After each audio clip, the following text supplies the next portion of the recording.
listening to IntellectualRadio.com, and I am Marvelous Marvelette, aka Molly B, bringing you the beauty of business. This show is sponsored by Beyond Basic Nail Academy, located at 2813 West 147th Street in Posen, Illinois. You can visit Beyond Basic Nail Academy online at beyondbasicnailacademy.com or give them a call at 708-629-0861. And Main Insights, an educational consulting company.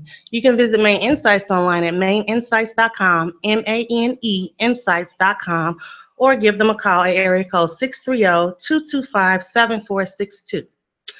Today's guest is Stephanie Coleman. Stephanie Coleman is the author of Travel Smart and Live Wise.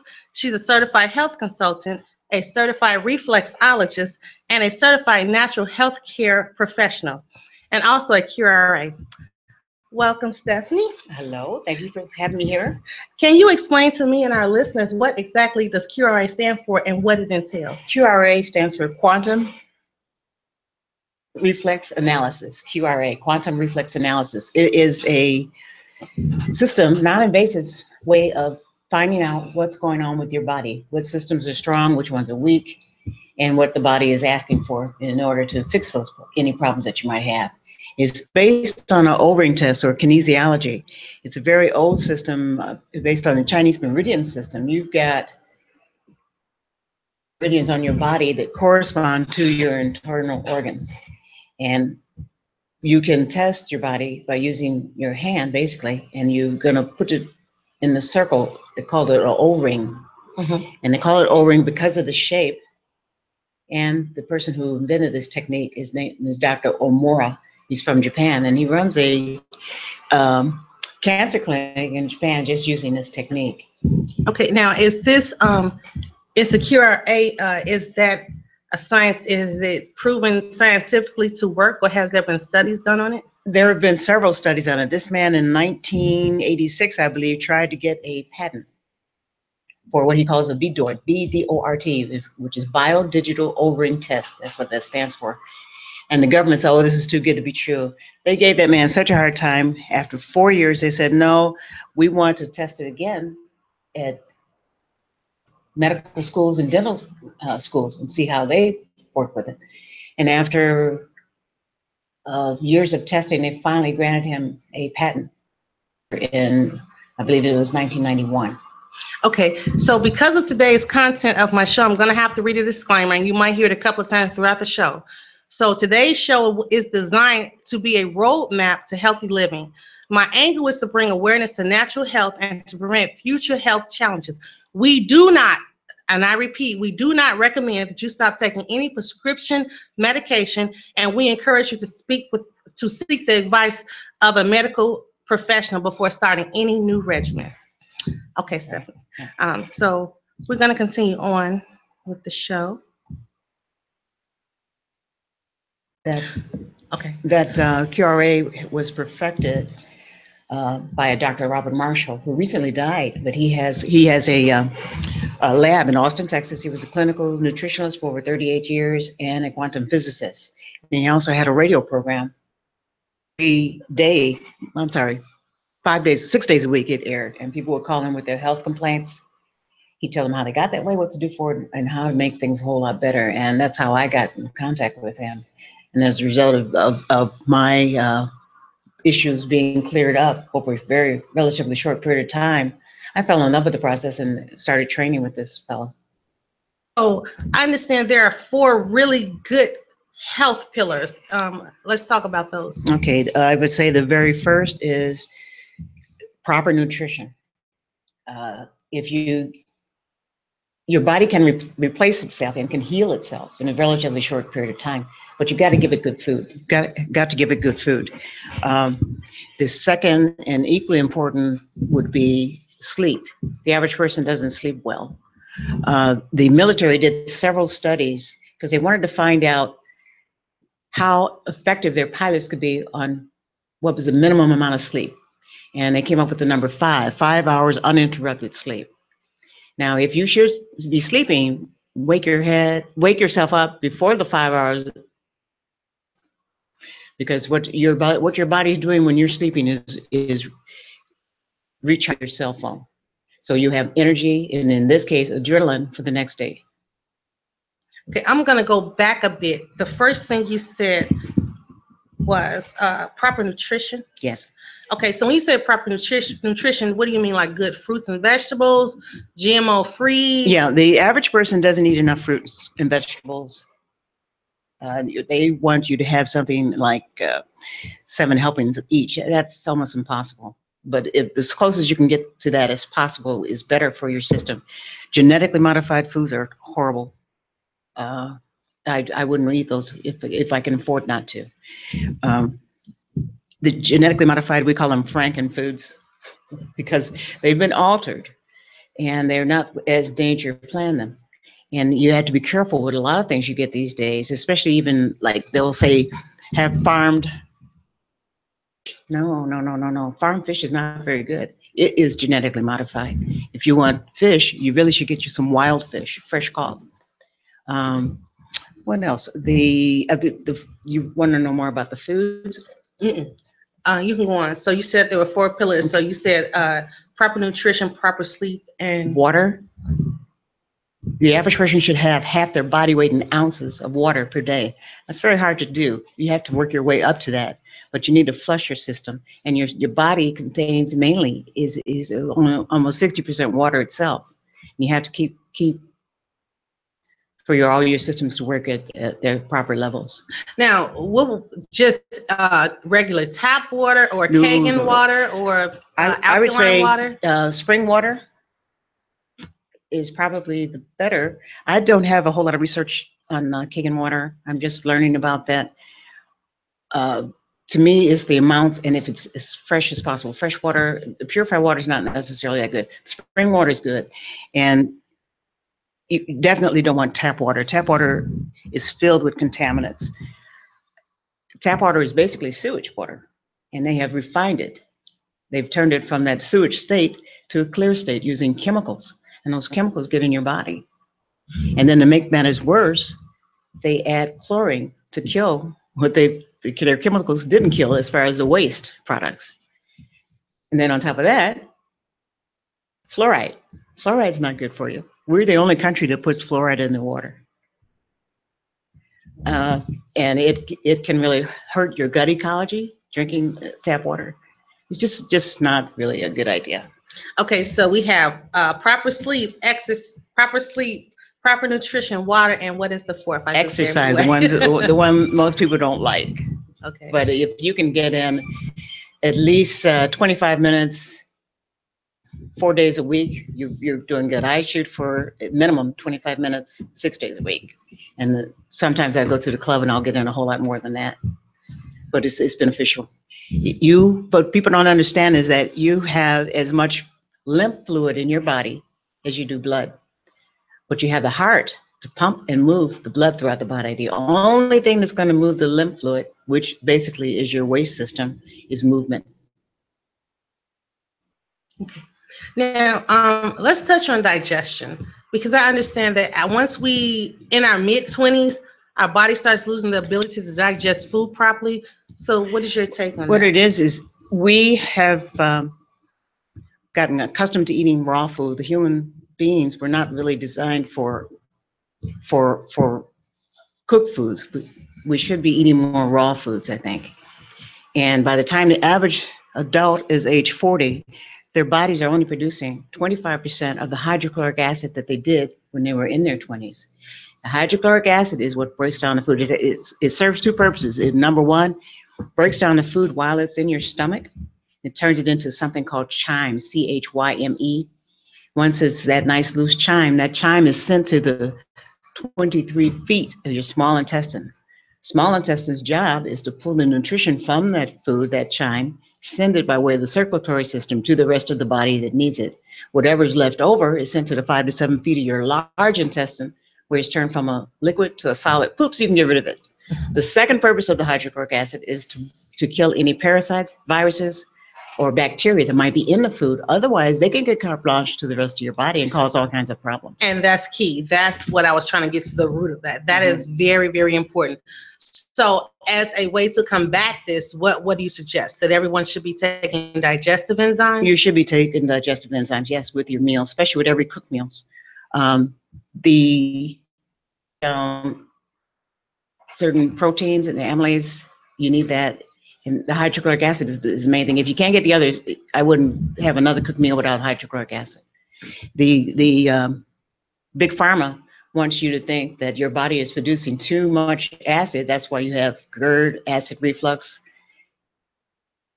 Problem is you're not producing the right type of acid. The hydrochloric acid, which your body has slowed down producing on its own, you need to add that to your meals to help break down the food and to kill the parasites and bacteria. So because in your mid to late 20s is when your hydrochloric acid slows down in your body, at what age do you feel like is a great age to start taking digestive enzymes? About 40, 45. Because and ask yourself how you feel. I mean, are you starting to get that GERD, that acid reflux, the gassiness after you eat? How are you feeling? And when you do have the acid reflux, and one good way to find out if that's really what's going on, when you feel that discomfort, take like a half teaspoon of mustard, just regular old standard mustard, or apple cider vinegar. If the acid reflux goes away, that's what you're dealing with. Okay, that's great advice. Great advice. Okay, so there is something called a little thing we do where foods based on color, and they do different things to the body, as opposed to taking other medications. You can simply do it with foods. So the color green, what are green foods or fruits or vegetables good for? Greens have really, they're wonderful for the immune system, to help build up your immune system. They're loaded with magnesium, vitamins A, C, and E, a lot of folic acid, which most people don't get, and iron. Examples for it. Give some examples. Collard greens, good old collard greens, green apples are good. Turnips. Okay. Any type of green, anything green. Green will target. Okay, let's move calcium. into the whites. What? White is antiviral. If you're feeling sick, sluggish, or like you're trying to catch a cold or something, try and load up on some garlicky foods, or use a little more onion and fennel. Will help with bacteria and viruses. What's a good antioxidant colored food? Purples, anything purple. Blackberries, blueberries, grapes, even eggplant. They pull toxins out of your system. And cancer seems to be on a rise. So what is a good food color food or vegetable? Orange. Orange is very good for cancer, especially colon cancer. Also targets your eyes. So peppers are all good for the eyes, and they're also good for, they can be good for circulation as well. Okay, what about memory and your heart? What would be? Well, it's odd. I always say, what is red has 4 chambers, your heart. What's good for it is red and has 4 chambers. Tomatoes. Tomatoes, that's right. More tomatoes. And tomatoes are finding out are especially good for men with any prostate issues or who don't want any prostate issues. But you have to break the skin. That means don't have them raw. Have them cooked or mashed or, sauteed, something where you break the skin and you release the lycopene from the tomato, which is very good for men. And let's do one more. How about what's a good food color for circulation? The red as well, and yellow. Yellow is very good. Yellow is okay. Okay, so we did food based upon color. Now let's go into food based upon shapes. So we got a little quiz for you all out there. And feel free to call in if you have any questions or concerns. Call into Intellectual Radio at 708-223-3. Okay, so what about foods based on shape? So, what takes 9 months to grow, woman's uterus, and it's very good for women's health. Answer is avocado. Avocado, okay. What's shaped like bones and kind of looks like bone length. Rhubarb, good for bone health. what looks like a brain, and it's good for your brain. You ever crack open a walnut? Looks just like a little brain. What else? What hangs in twos, grows in twos, and it hangs, and is good for men's sperm counts, and that's figs. Figs are good for sperm motility. Okay. What else? Can't think of too many others right now. Okay, and then there's different foods that you can use for different to correct or preserve different parts of the body or different things that you may have going on. But certain foods are good for certain organ systems, like fish are very good for your nervous system. And the fatty fish are good. The sardines are good. The mackerel, salmon, very good for the nervous system. Meats help build muscle. I tell people too, whenever you're going to have a good workout, within an hour to an hour and a half after you're taking some protein, and I prefer animal protein. I'm not a vegetarian. And animal protein will help to build the muscle. The average person loses something like 4% muscle mass every year after the age of 40, unless you exercise and replenish. Another thing would be good. Eggs have been known to pull chemicals out of the body, take drugs out if you're having problems with some sort of drug interaction or something. So would it be egg yolk or would it be the egg whites? The whole thing. The white is better. The white is used mainly for like cosmetics, for pulling out pores. If you were cleaning your face, a lot of people make their mask for their face out of egg yolks. I mean whites, egg whites. Coconut cleans your lymph system, and it helps to get rid of the impurities in the lymph system, your disposal system in your body. Okay. Let's see what else is good. Cherries are very good for gout, and they're iron builders. Help your body to build iron. And they're good for pain as well. Yes. Okay. So for certain women of certain ages, what would be something good that you can eat or take to cool down the body, bring the body temperature down? Cooling. Well, any types of fruits. Most fruits are cooling. That's why I think fruits are so refreshing, because you feel good when you eat them, especially if they're nice and cool. Watermelon slices or something like that, those are good for the body. And watermelon, by the way, has the most fiber of all the fruits. And the most fiber of all your vegetables is sweet potatoes. Okay. What about nerves? What's good for nerves? The fish is good for nerves. Oils, a lot of people want to put down a lot of oils these days, but coconut oil is very good for the nerves too. What about root vegetables? Would you say they are? If someone is suffering from arthritis, they claim what they call nightshade vegetables, which some of them tend to be root vegetables, like anything that grows in the ground, the potatoes, carrots, some cucumbers, things like that. Okay. Okay, so we're going to go to your book. I don't know if you all can see the cover of her book. It's called Travel Smart, Live Wise. And I'm going to ask you, and before I even got into the meat and potatoes of the book, something in the introduction that struck me, and I thought it was very, very interesting. And, sorry, wait, I had too far. So I just wanted to read something that really struck me. It said, the only investment that will pay dividends in the future is the investment in our health.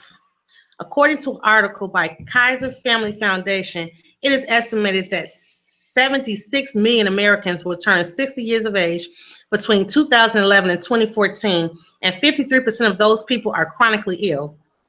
Statistics from www.healthcareproblems.org, the average American woman and man spent the last 3 years of their lives using up all their savings on health care and nursing. Can you elaborate on that for me, Stephanie? Well, I think it's pathetic. My own father's in a nursing home. In fact, he's been there for 14 years now from a stroke, results of a stroke. But all they do is pump them full of medicine. If anyone has a loved one who's been trying to get into a nursing facility, the prices are outlandish. They can range anywhere from 4,000 to 8,000 a month. That's just to share a room with somebody and have them deliver your meals and make sure you take your medications, which they want to pretty much give you a lot of medications. It's just kind of disheartening, really. You feel nice. You go to a VA hospital. A friend of ours has recently been put in one, and that was $1,300 a month. But those are the least expensive facilities that you're going to find these days. Everything else is pretty expensive, so I'd rather do everything I could to not be in that position where I'd have to use it. Nursing homes, they're just very expensive, and the quality of care is not that good.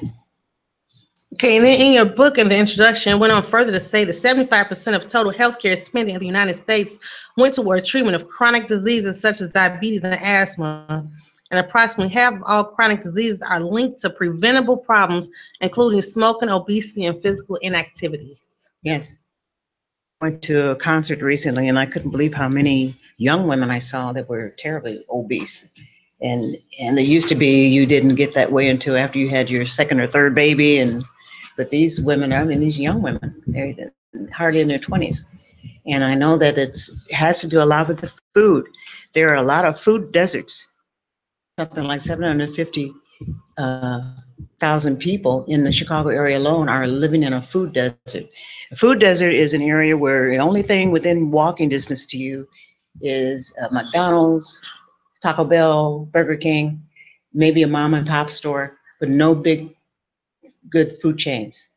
And you're limited in what you can buy. And plus they make these places, the foods that are not good for you, that are. If you ever go and you try and get a yogurt with fruit or something, it costs more than a cheeseburger. Exactly. And this is every place you look. And until we start eating better, we're going to continue to have these problems. And they're not moving enough. The human body was made to move. You're supposed to move. The exercise is key. Most people just don't like it, but you need to force yourself. Think about that lymph fluid. Would you want that garbage just sitting? You got to move it. So you want it to flow and get out of your body. So you got to move to flow, get your lymph system flowing. Absolutely. So what are some of the other things once we reach a certain age, I'm going to say in our mid to late 30s and up, what are some things that everyone should definitely be ingesting as far as vitamins or supplements or the digestive enzymes? What are some other important things that we should be taking? Well, the water is key. Yeah, most people need to have more water and less soda. The sodas have way too much sugar. This new tax here might be a blessing in disguise because maybe a lot of people will stop buying those sugar drinks. But vitamin C, CoQ10 is very good for the heart and circulation.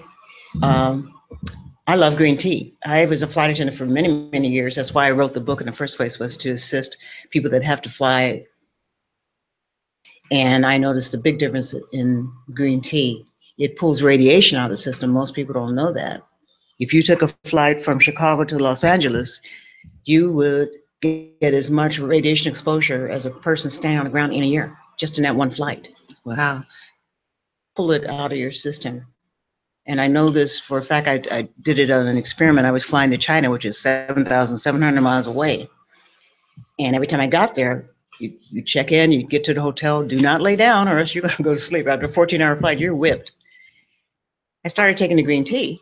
And now, when I get to China, I stay up, I shop, I do whatever I want to do. I go to bed on their schedule after a 14-hour flight and still have enough energy, and I get up at a regular time in the morning and do what I need to do. So is it just any green tea, or is it a special? There are several. There's one on the market. I don't know if I can list names or not. Try and get your tea. Most of the health food stores, if you will ask them about, they have a concentrated green tea. Make sure it has no caffeine in it. Naturally sweetened with lohan fruit, which is very sweet to me. In fact, I don't prefer not to have that one. And then some of them are sweetened with stevia. If you can get one that's just plain and then you sweeten it to your taste with either really good honey or stevia, That would be preferable, especially if you have to fly or if you're going to be taking any x-rays, having any x-rays, dental x-rays done, dental work. It helps to pull that radiation out. The women who are going to get a pap smears or mammograms should take this before and after. So let's do this, Stephanie. Tell our listeners how they can get in touch with you if they wanted more information, if they wanted you to perform the O-ring test. How can our listeners get in touch with you? My email address is scoleman, Coleman, 96 at wowway.com, WOWWAY. That's S Coleman, Coleman, 96 at wowway.com. Phone number? Sure. 773-238-2561. 238-2561. And also, if our listeners were interested in purchasing your book. The book is available on Amazon. I also have copies. I keep them with me all the time. But you can purchase it on Amazon, and they also have a ebook there too. Okay, great stuff. So for those of you who just tuned in, you're listening to IntellectualRadio.com. I am Marvelous Marvelette, aka Molly B, and today's guest is Stephanie Coleman. She is the author of Travel Smart, Live Wise. She is also a QRA, which stands for Quantum Reflex Analyst, Certified Health Consultant, Reflexologist, and Natural Health Professional. All certifications. Yes. So what are the things that you want to share with our listeners about health and different things that we did not know? Some things that you think we should know about? Well, I think the most important part is that people should exercise and that they should take digestive enzymes, especially after the age of 40, to help digest the food. When you digest your food, you eliminate a lot of problems.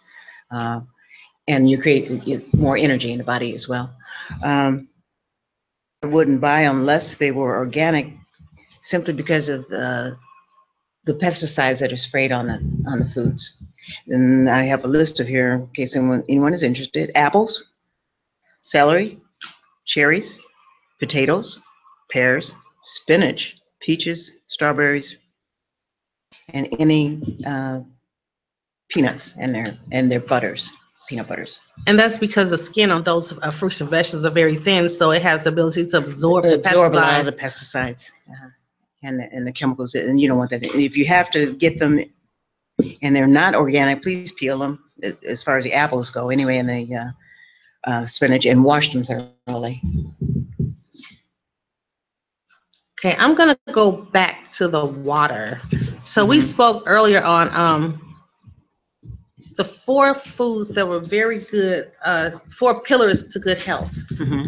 And water was one of them. I'm going to go back and recap. They were proper sleep, at least 5 hours of uninterrupted sleep. Minimum. 5 hours. Exercise, at least 25 minutes per day. Always, more is always better. Proper nutrition, good fruits and vegetables, foods that are GMO free. Have your body weight in ounces.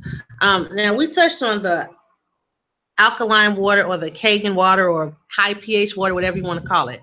So I actually like the water, but just because it's water, we have a habit of not reading directions, because there's directions to everything. So you actually are not supposed to drink that water when you're taking prescription medications, because it'll cancel it out.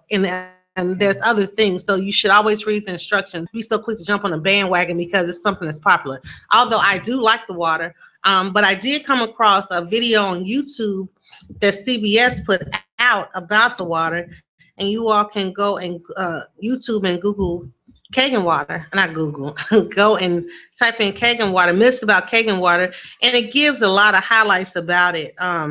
Do's and don'ts, good things. Just something I came across, not for it, not against it, just the thing. So I kind of want you all to go and form your own opinion and just get some extra information about it. So for those who did not want to go into the Kangen water, Stephanie, you have some other ways, because what it basically does is balances out the pH in your body. So what are some other ways that we can balance the pH in our bodies?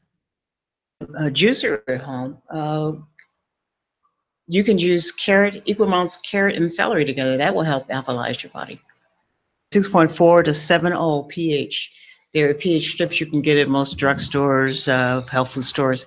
And what you do is you test your first morning urine pH. Pick it up, test it, and see what color it is. And if it's in the range, then you're fine. You're no problem.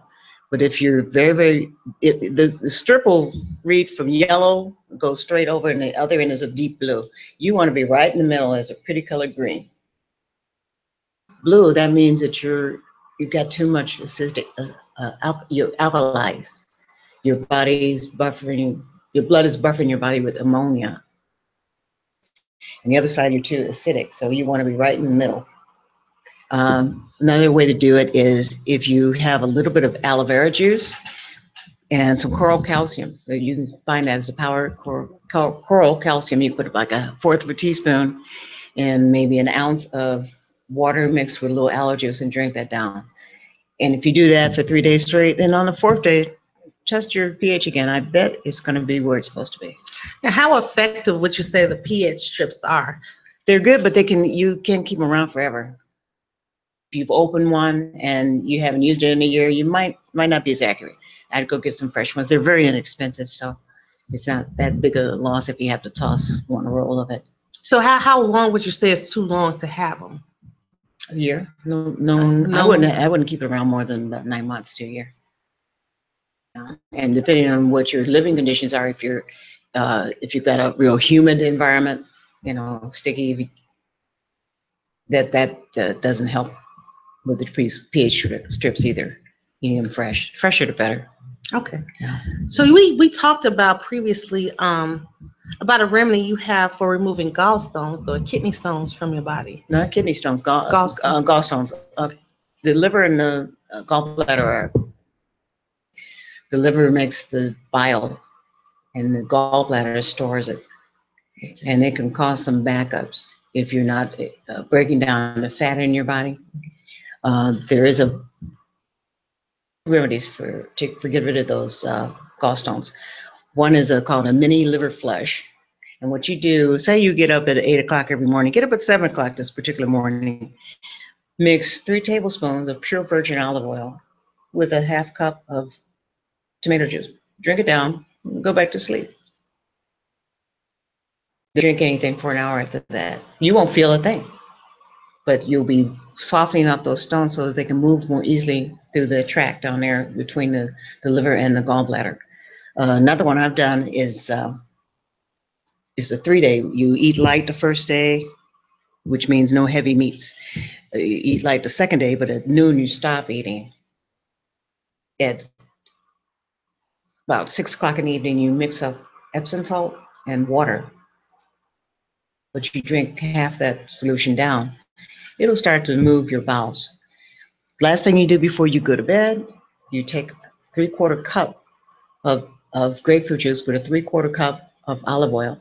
Drink that down. It doesn't taste that great. And you go to sleep. The next morning when you get up, you drink the rest of the Epsom salt remedy.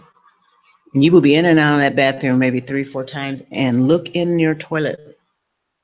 See there, stones, anywhere from the size of your fingernail to your thumbnail, and the different colors. And it's not harmful. It doesn't hurt this whole process. But you're getting rid of those gallstones that are stuck or jammed in between the bile veins, between the gallbladder and the liver. And it will increase your energy level when you get rid of these things too. The first time I ever did this, I thought I was fine. I didn't even have any pain or anything. And they claim that a healthy person should do this at least twice a year. So, and I try and do it every. Okay, so let's ask, what inspired you to go on your journey of finding out the secret to health and all the things you need to do to keep your body healthy? Because we know that sickness and disease tends to breed in a very acidic body. Mm-hmm. So what led you to this journey? I found out in 2001 that I had breast cancer. And I thought, well, wait a minute, what am I doing with breast cancer? I exercise more than anybody I know. I try to eat right. What's going on here? And that set me on a course to better ways to eat. And the Dr. Marshall that I told you about with the O-ring test, I got in touch with him. I started he was like a mentor for me for a while. And I started training with him. And he has a lady that he mentored for 8 years. She's out in rolling metals. And I trained with her for 6 years. That's when I learned all this. And I'm seeing like I'm just obtaining a lot of good information. I want to share it. I want to share it. That's why I wrote the book too, because I saw so many of my fellow flight attendants that were really, some of them are in pretty bad shape. Yeah, let's talk about that. That's a highlight in your book as well, something that struck my attention. As you looked at those that were traveling out of the country, what the things that you noticed? Well, the jet lag has a cumulative effect. Sometimes you go away and you just feel lousy when you come back. Even when you get there, especially on trips as long as I was doing to China, the long ones, they're 14 hours to 15 to Hong Kong. And I mean, that's a lot of time, plus the time change. It was a 12-hour time change between here and there. Just things you have to do, make sure that you eat properly and don't abuse alcohol, drugs if you can. Don't try and stay away from some of those things. They only make the situation worse. The changes that you notice in yourself once you start traveling out of the country more often. I was tired an awful lot until I got the green tea. The facial appearance, the body appearance. Oh, yeah. It seemed like for most of the people I knew that started flying internationally as opposed to domestic, it was immediate, like 10, 20 pound increase. And nobody likes that. But a lot of sometimes to exercise. You've just flown for a very long flight. Last thing you want to think about is going to a gym when you get to your hotel. So you have to really develop good habits. Away from certain foods. I don't eat airline food, to tell you the truth. Unless I noticed that a lot of the flight attendants would bring their own foods because they were actually healthier than what was being served. I remember taking one flight to Europe, and I was working the galley, and I'm checking to make sure we have our supplies. And I see this big roll of salads, and they're all wilted. The management guy said, wait a minute, I can't go out with all these wilted salads. He's wait a minute. He goes down to a truck, he comes back, he gets a spray, and he sprays them, and all his leaves pop to life. I said, oh boy, that's scary. Oh, no. And you're gonna eat that? What's in that? And I used to think the salads were at least healthy, but I know better now. Wow. So you got to be careful, especially if you do it as often as working crew members do. If you're there, sometimes that's the only thing that you have to eat. So lesson learned, pack your own food. That's right. Pretty much. And then most of the countries that you go into, they don't care about you bringing food in. Okay, I'm going to go back to, you told your I take that back. They don't want you bringing fruits and vegetables. But if you bring in canned goods and stuff, they really don't care. Okay, you shared your story about cancer. And I have a question for you about that, because I understand that in women, well, I'm going to let you explain that in women, where normally does the cancer hide for a woman? In your teeth. Your teeth? So I was No. I know what you're talking about now. This is, you have certain what they call interference fields. Okay. This is along with the QRA. Okay. We know that certain is blocked off by certain ailments. Every time you receive a surgery, a black eye, a broken nose, or any type of thing like that, it's a blow to your body, and it cuts off energy flow to other areas of your body. Say you have a black eye, it might energy flow to your nervous system or to your throat or something like that. We happen to know that the teeth reflex to the uterus and the prostate and the breast. With men, the front 4 teeth, top and bottom, if there's infection in there, you can bet they've got something going on with their prostate. With women, it's the molars.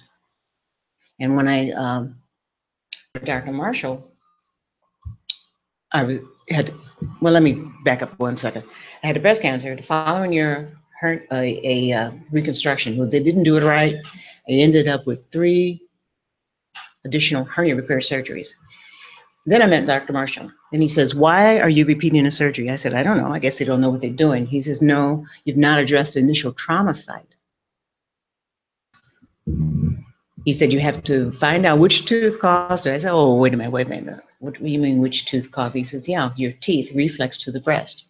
And so he checked me using this O-ring system, got back to my back molar here, and he said, "That's bad. It needs to come out."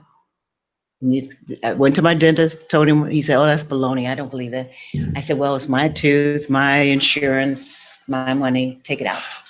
He took it out. Before you with got to infection. that dentist, back up. How many dentists did you go to?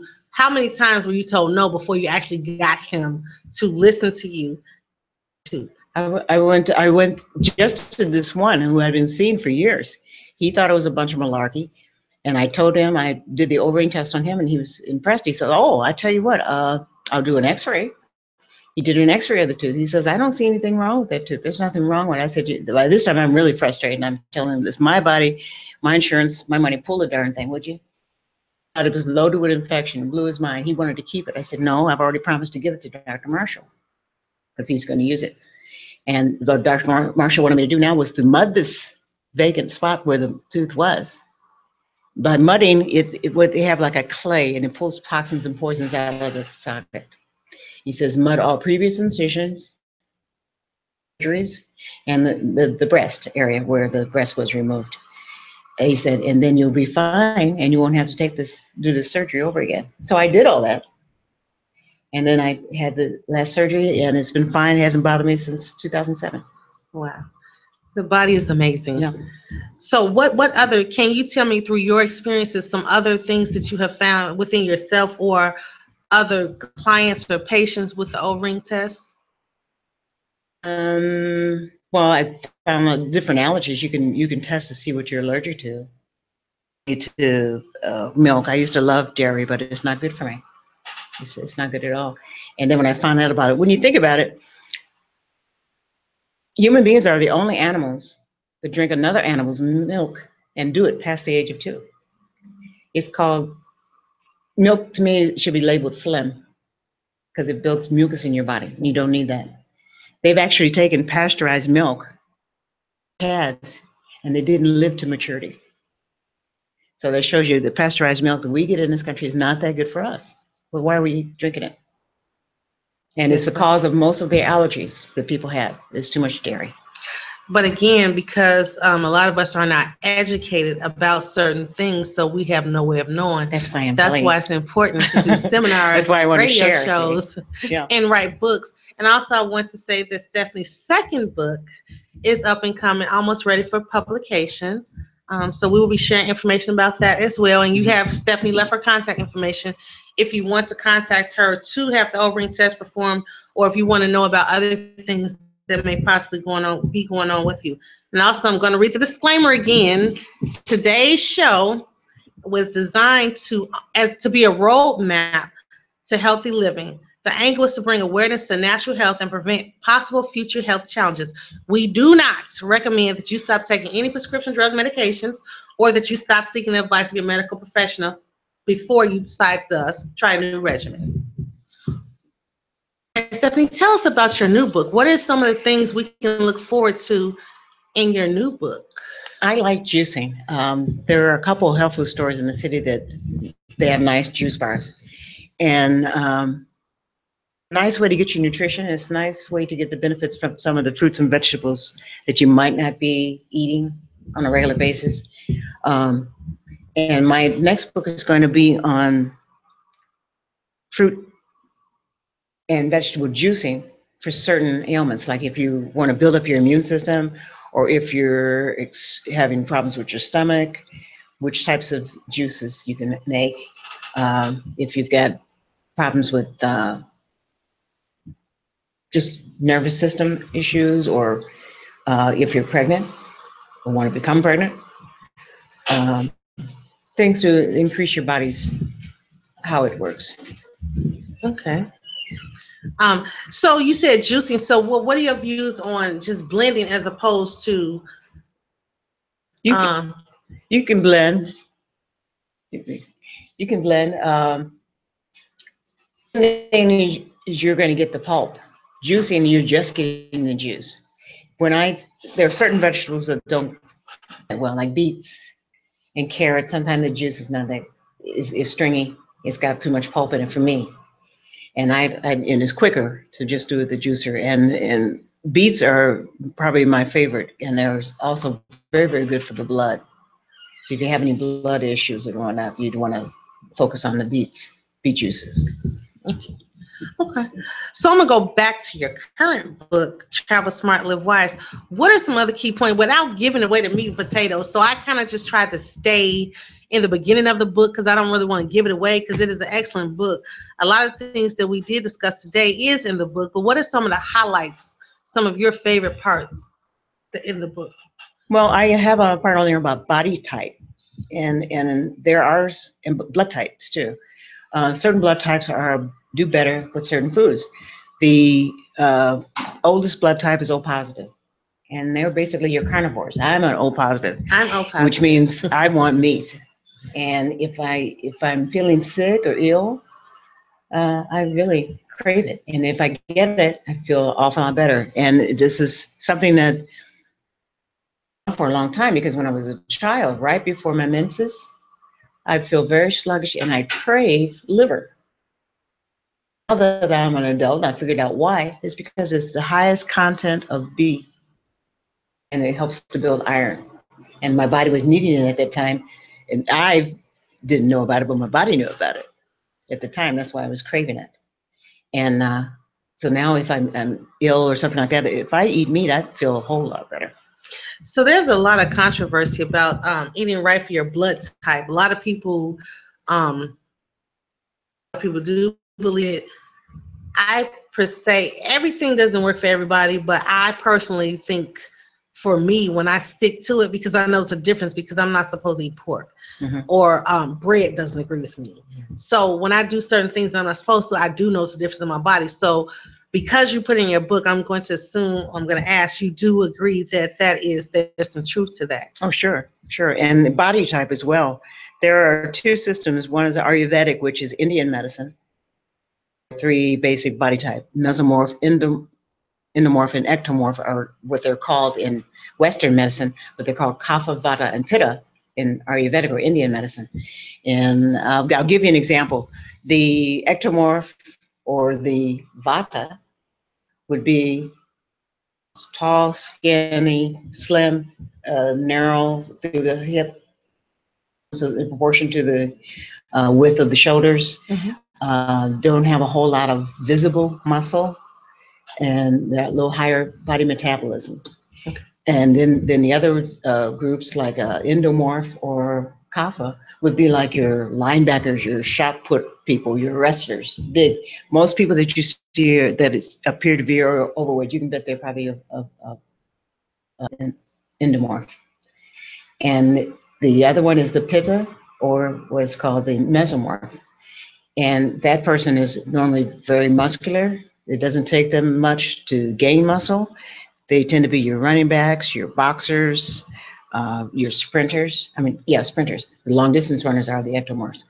And each one of these, you can put each one of these body types on the same diet, they'll respond differently. You can put them on the same exercise and they'll respond differently. And even their emotional state. If you have all three of those body types in the airport, say, and there's been a lengthy delay, and the agent's coming toward the podium to make his announcement, and everybody's getting excited because they say, oh, goody, we're going to leave. And he says, I'm sorry, folks, it's going to be another 2 hours before our flight can take off. It's like, oh my God, who's going to feed the kids? Who's going to walk the dog? Oh my goodness, what's going to happen? The endomorph will say, 2 hour delay. I saw a coffee shop with some ice cream down the hall. I think I'll go there. And the mesomorph is going to say, this blank, blank, blank airline, I'll be blank, blank if I ever fly this blank, blank again. And they all respond differently to certain situations. If you have the same situation, they'll respond 3 different ways. And once you know that about yourself, which type you are and which type your loved ones are, the people around you, it gives you a lot more empathy and compassion for them, how they respond to things, Yeah. And as a practitioner, those 3 body types can take different supplements differently. Like you can give some guy maybe 500 milligrams of vitamin C, but you can't give it to the Vata because their system won't take it. So you got to know who you're dealing with, which body systems. Okay, there's a chapter in your book where you talk about carpal tunnel. So what is some of the things? It's been a while since I read that, and since I was with people who suffer from that, but I know it's the wrist and the joint carrying things for a long time. There were a lot of flight attendants who had that problem where they have weak wrist. People who work like hairdressers, people who work with their hands a lot tend to get that. It's not very common. You can fix it with surgery, but you can't undo a surgery. So I would really try and find alternative ways to deal with it. And that was actually my next question. Do you have any alternative off the top of your head, alternative ways, or would you just go to the foods that help nourish the nervous system? And then the bone. And the bone. And the bone, yeah.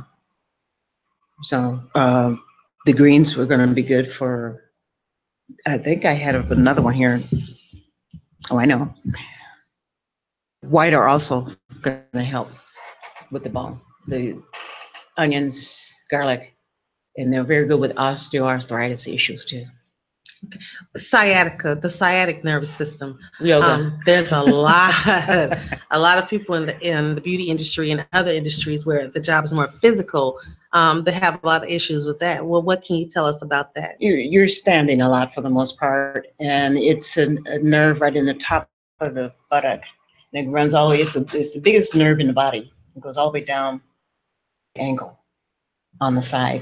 And I've actually suffered with that too, but yoga knocked it right out. I would suggest anybody take yoga or do some stretching and stay away from the high heel shoes. Just stretching. Stretching is going to do it better than anything else. Okay.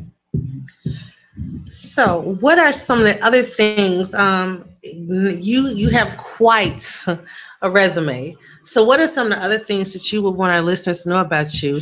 I actually am going to bring you back for a second show, something quite different, but something that is really, I think is really amazing that's in your family history. Oh. That I would like you to share with our listeners. Oh, my dad was a Tuskegee Airman, but growing up, he never that, and I couldn't understand why. Whenever we'd hear about advertising, the Tuskegee Airmen are going to be here, there, and I said, Daddy, why don't you get involved with them? He said, No, I don't want to be bothered with those jerks. I said, Those jerks? What do you mean? Well, it wasn't until years later. My dad's been in a nursing home 14 years now, and it wasn't until he was in this nursing home 3 years before I finally found out the truth. There were actually two groups of Tuskegee Airmen. One started training in 1943, 44. And they were right out of high school, 19 years old. They trained them to fly J-3 Cubs and they trained in New Guinea as reconnaissance pilots. And then I guess the folks with the power said, Black people can learn how to fly. Why don't we teach a group of them to fly fighters and send them to Europe? But you gotta have 2 years of college. That is the group that gets all the attention. And they actually would fight with my dad's group. And so it got to the point where it was not a very harmonious relationship at all. In fact, my father's his retort used to always be, "Yeah, but we get paid the same." Okay, and as a result of you all kept it going in the family. So yeah, I married a man who was a Navy pilot. He went to Annapolis. My son went to the Air Force Academy. He's now he's based on Andrews Air Force Base. He flies Learjets to Gulfstreams, and I've got a private license too. Wonderful. Okay, one more time, give our listeners information if they want to get in contact with you and how they can purchase your book. The book can be purchased on Amazon.com, and they also have an ebook on Amazon. And my email address is scoleman, Coleman, 96 @wowway.com. That's scoleman, Coleman, 96 @wowway.com. And the phone number is 773-561, 773-238-2561. So much, Stephanie. Thank you. All right. Okay, you're listening to IntellectualRadio.com. I am Marvelous Marvelette, aka Molly B. Thank you so much for listening, and we will see you next week.